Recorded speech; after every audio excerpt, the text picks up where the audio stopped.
Mes chers amis burkinabés, salutations, je suis citoyen canadien résidant actuellement en Afrique de l'Est.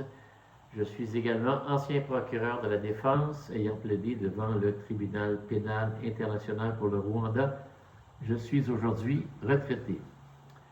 La situation se corse au Burkina et, dans une certaine mesure, c'est bien comme cela.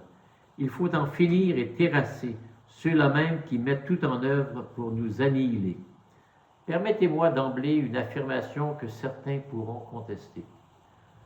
Dans la mesure où le Burkina découvre sans équivoque quel pays a fomenté l'invasion ou la tentative d'invasion du Burkina, donc en tentant d'y faire entrer armes et munitions, de même que ces soldats que l'on pourrait aisément qualifier de mercenaires, j'affirme sans embâche que le Burkina a indubitablement le droit de lancer ses propres attaques en territoire ennemi.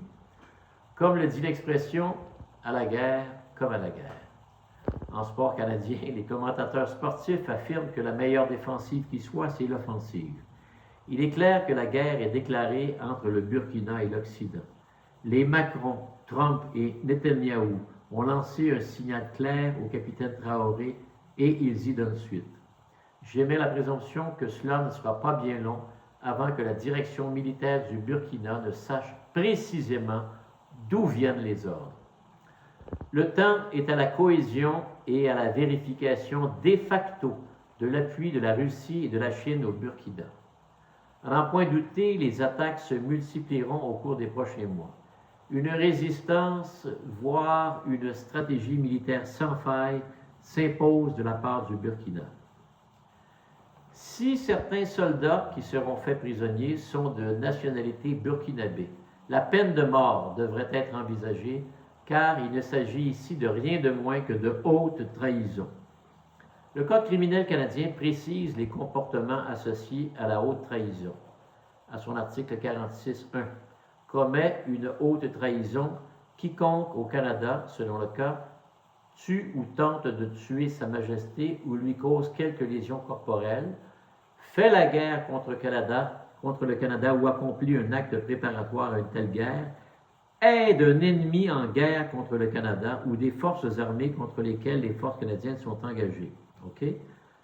Alors, un citoyen canadien ou un individu qui doit allégeance à Sa Majesté du chef du Canada, OK,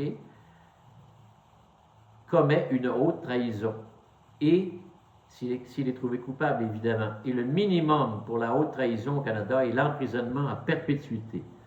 Le Code criminel est impératif, il doit être condamné à perpétuité. Le juge n'a ainsi aucune discrétion, il se doit d'imposer la sentence prévue au Code. Si l'on établit le parallèle avec le Burkina, tout citoyen burkinabé qui tente de tuer le capitaine Traoré ou lui cause quelques lésions corporelles, ou encore fait la guerre contre le Burkina, serait coupable de haute trahison.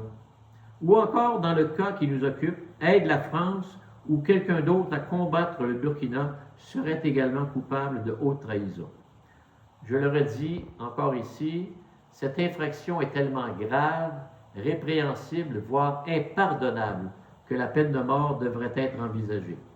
Si la peine de mort n'est pas appliquée au Burkina, c'est le temps d'effectuer les changements nécessaires au niveau constitutionnel. Les autorités législatives et militaires du Burkina devraient par ailleurs le clamer haut et fort.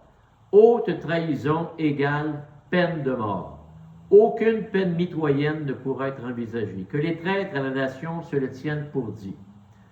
Permettez-moi une courte pointe d'ironie. Le couloir de la mort n'existe pas au Burkina. Il s'agit d'une procédure expéditive. Vous détenez un billet de faveur qui vous met en priorité.